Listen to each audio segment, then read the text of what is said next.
One News Day continues here on One News Now. I'm Riza Diaz. FIVOC says Taal volcano will likely remain under alert level 3 at least for now. In an interview with One News earlier today, FIVOC's director Renato Solidum said that they are not seeing any signs of increased activity over the Taal volcano. Solidum added that they have recorded additional volcanic earthquakes due to the volcano's unrest. These earthquake events, the tremors and low-frequency volcanic earthquakes, would signify movement of magma and movement of gases. We have not seen the uplift of the volcano island, which would warrant interpretation of the possible magma from depth rising towards the surface. On the other hand, FIVOC said that the situation in Canlaon volcano in Negros Island is different from Taal. Solidum said that unlike in Taal, magma in Canlaon volcano is not rising. In Canlaon volcano, magma is not rising.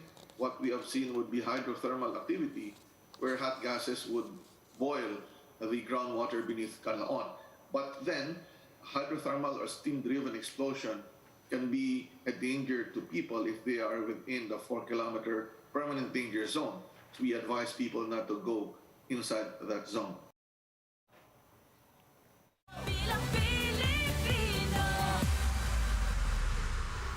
Former COMELEC Commissioner Rowena Guanzon slams presidential candidate Bongbong Marcos during the Lenny Kiko Kamanava rally last night.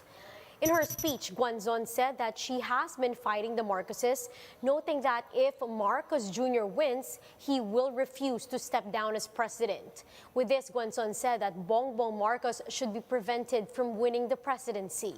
She also urged supporters to continue campaigning for Vice President Lenny. Kung sinasabi nyo ng Marcelo ay golden years of my life, hindi pa ako nakakalimot. Pangalawang Marcos ka na nilalabanan ko! Awa ng Diyos, huwag mong gawing tatlo! Alam ko naman mangyayari pag nanalo yan. Alakala nyo ba aalis yan? Hindi yan aalis! The Catholic Bishop Conference of the Philippines urges the public to be concerned about the welfare of others in the upcoming elections. In a pastoral letter, the CBCP notes that the 2022 elections is of great importance as it is the time when we choose the people whom we entrust our future. The country's Catholic bishops said that the elections is not only for candidates and voters, but for everyone who will be affected by the results of the upcoming polls. With this, they are urging Filipinos to be on guard against the suspicious call-out, those who use money, violence, and power, as well as those who spread lies. Now, the CBCP also said that the future cannot be built without being involved, calling on everyone to participate in the elections. We'll be back with more stories after the break. Keep it here on One News.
you're still watching One News Now, I'm Riza Diaz. Social media played a big role in the ongoing conflict between Ukraine and Russia as users share their experiences on the ground through various platforms. Quick Takes Alex Webb discusses this and more on this video. Let's just start with Russian propaganda and misinformation. Curious what you think sort of the role that Russia is playing in this war and whether or not they're successful in their attempts at sort of sowing disinformation. Well, the role Russia's playing in the war, obviously, that they are being the sort of protagonist and the invader, it is harder for them to spin any message than it is for the Ukrainians. And so I think when it comes to whether they're winning the information war, they are certainly outside their borders losing it quite clearly. The Ukrainians are a lot more adept. Inside their borders, it's a different story because we don't have Facebook and Instagram anymore. There is a certain amount of censorship and there's still a lot of reliance on television news for information that is all state controlled. The thing is that Russia has perhaps been not as fast to adapt or hasn't been as adept with the newer forms of social media like TikTok, like Instagram, as they were in 2016 when it came to the US election and of course Brexit vote. They had quite a long time to work out how to crack Facebook and address it properly. They're not quite as agile when it comes to working out how to use TikTok. Why is that, Alex? I mean, what is it about TikTok that they're not able to sort of crack down on the way that they are with other apps? Well, TikTok is clearly a different kind of social media, certainly from Facebook. It has some similarities to YouTube. It's easier to discover new content on TikTok. You might end up funneled down a kind of content bubble where you're served similar content, but there is always an element of discovery where they are serving you something a little bit newer just to see if you're interested. The algorithm serves you that. But Russia's intentions in 2022 are different from 2016. In 2016, it was really about sowing division. Didn't really necessarily matter which side ended up winning the argument. They were just trying to create an argument. This time round, it's different. Russia needs to win an argument to try and make the case that it thinks this war is justified, even though it clearly isn't. It's trying to make a case, and that is harder to do than just sort of throwing a metaphorical grenade into a debate and seeing what falls from it. Yeah, and we're seeing a lot of Russian dissidents actually being successful in getting their message out on TikTok. When it comes to sort of getting their message out successfully, we were talking with the Deputy Minister of Digital Transformation for Ukraine, and Ukraine's really sort of used social media in a way that we haven't seen in a war before. What's your take on their strategy and whether it's working? I mean, there are three things I think they're doing really well. Firstly, the politicians and public figures are being they're shooting really good quality video that seems genuine. Of course, it is a version of propaganda. That doesn't necessarily mean that it's untrue. It's just they are pushing their particular message. And the President, Zelensky in particular, is doing this very adeptly. They are using social media to call out public companies that are still doing business in Russia and seem to have had great effect in encouraging them to pull that business from Russia. And thirdly, their soldiers and citizens on the front line are free to post things, post their, some of their firefights, some of their battles that they're having or experiences from the front line. The Russians aren't doing that. And so we have a more visceral experience of what's going on there. Now, some of that stuff isn't quite true. We don't quite know the full context, but the picture that we're being served seems to land on the Ukrainian side of the argument. Yeah, and how do people parse through whether it is propaganda or not, Alex? I mean, some people are doing it well, right? I know YouTube has sort of put out their own, flags when, it's blatantly disinformation that Russia is sowing. But are other apps sort of doing similar things?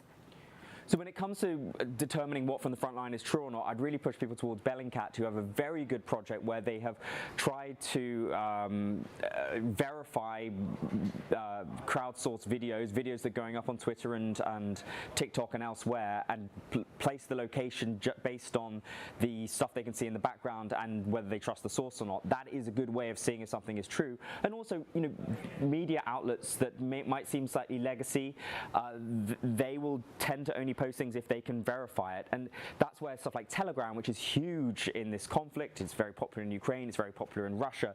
Some of these old legacy channels, such as the BBC World Service, such as Radio Liberty, Radio Free Europe, they have got huge followings that are being that are big inside Russia and as big as some of the Russian channels themselves.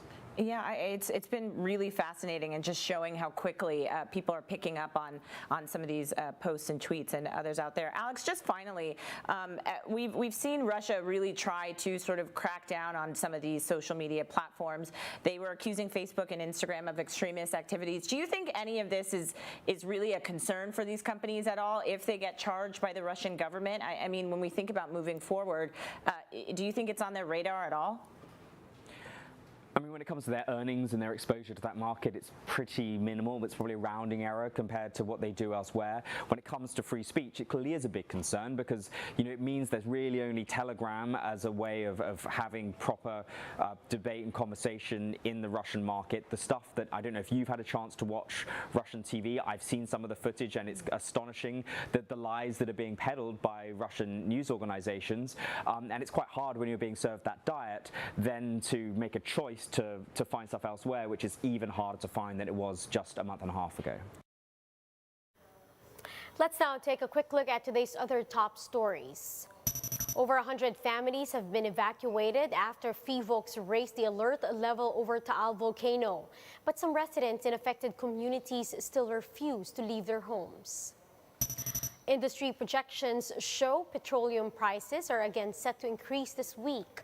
Diesel prices are expected to increase by 8 pesos and 30 centavos, while gasoline prices may increase by up to 3 pesos and 10 centavos.